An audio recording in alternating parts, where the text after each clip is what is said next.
Sasha Samsudean was 27 years old at the time of her death. She graduated from the University of Florida and worked as a social media manager for a real estate and apartment company. Everyone described Sasha as being bubbly and happy all the time, and that she was amazing at her job. They also said Sasha worked hard all the time and liked to go out on most weekends, which is what she did the night she was killed.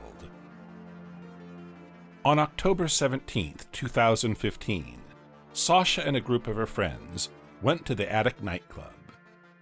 Her friend Anthony said Sasha was ready to leave at about 12:30 a.m. He said it was common for them to separate, go out to other bars, and meet back up. He said he didn't see her again, but was supposed to go out to breakfast with her the next morning. If you want to know for the case of Sasha and what happened to her that night, and you will never trust no one, so push like and subscribe button and follow with us in this case. The next morning, Sasha never showed up for breakfast, didn't answer any text messages or phone calls. Anthony and two of her other friends went to check on her because Sasha was very into her social media and texting, so it was strange that she didn't respond. They arrived at the Uptown Apartments where Sasha lived, and they immediately spotted her car and noticed the present she was supposed to take to the baby shower she was supposed to attend that day. They went to her apartment, knocked on the door, and called out to her. There was no answer, so Anthony called the police.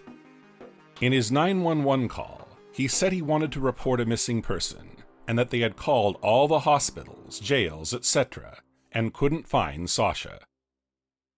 The police arrived soon after and entered her apartment. At first they didn't find her, until an officer walked into her bedroom and saw hair and an arm sticking out of the comforter. Sasha was found, as she had marks on her neck. They also found it odd that it smelled of cleaning supplies, and her toilet seat was up.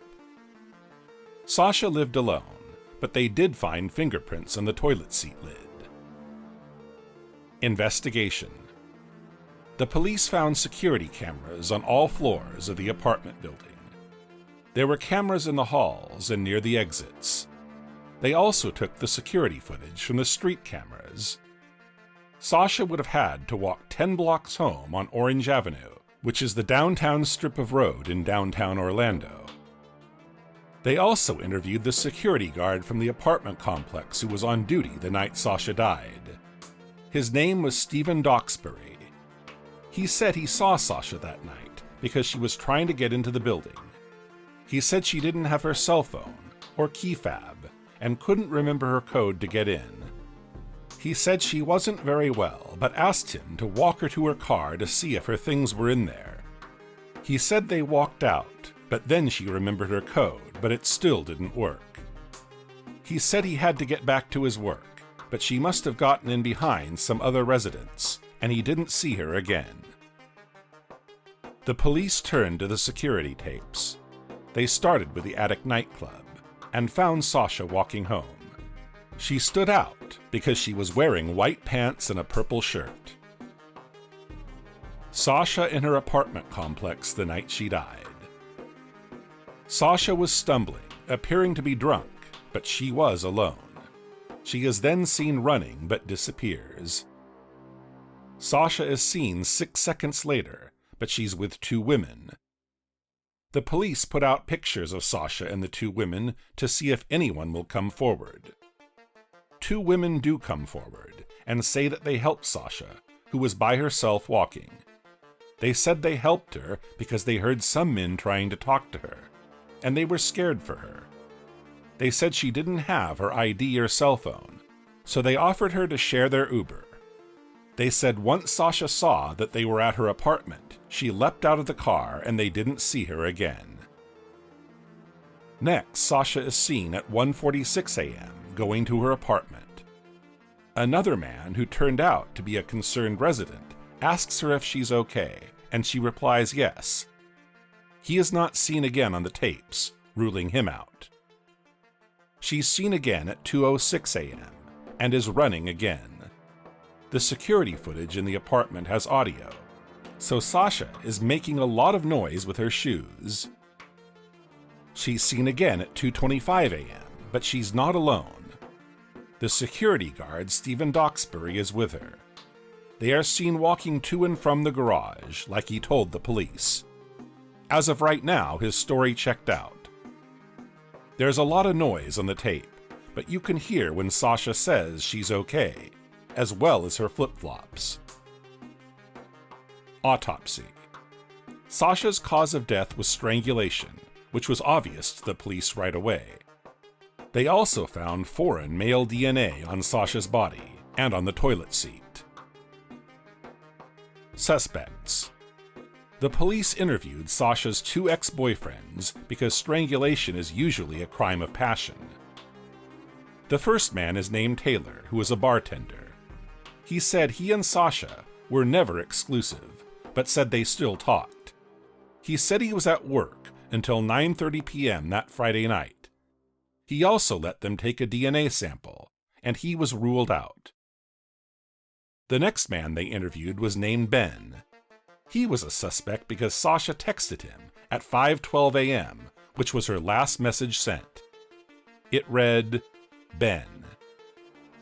He said he and Sasha briefly dated and were supposed to hang out that weekend, but didn't. He said he was at a friend's house all night on Friday and never left. His DNA was also not a match, and he was ruled out. The final suspect was Stephen Doxbury. He said he left work at 6 a.m., but was seen on camera still at the apartments at 6:36 a.m. He's seen carrying 2 garbage bags, which were white with red handles, the same garbage bags that were found in Sasha's apartment. The police found out that it was not in Stephen's job description to take out people's trash, but to report if residents didn't take their garbage back inside. They asked Stephen to take a polygraph. The needle jumped when he was asked if he was in Sasha's apartment, and if Sasha was strangled. The police found it odd, considering the public didn't know Sasha's cause of death yet. Stephen's DNA was also a match with the foreign DNA on Sasha and on the toilet seat. Stephen had also made a search on his phone, how to defeat a digital lock, which is what the locks on the apartment doors were. Arrest. Stephen was arrested for first-degree murder. Stephen Doxbury was sentenced to 2 life sentences and an additional 15 years for burglary. Sasha was a hard-working person and wanted to go out and have fun. She got home safely. Stephen clearly thought Sasha was flirting or interested in him, just because she needed help, and was talking to him for a brief moment. He had absolutely no right to enter her safe place. I feel so bad for her family and friends, but I'm glad this monster is off the street, because he probably would have done it again.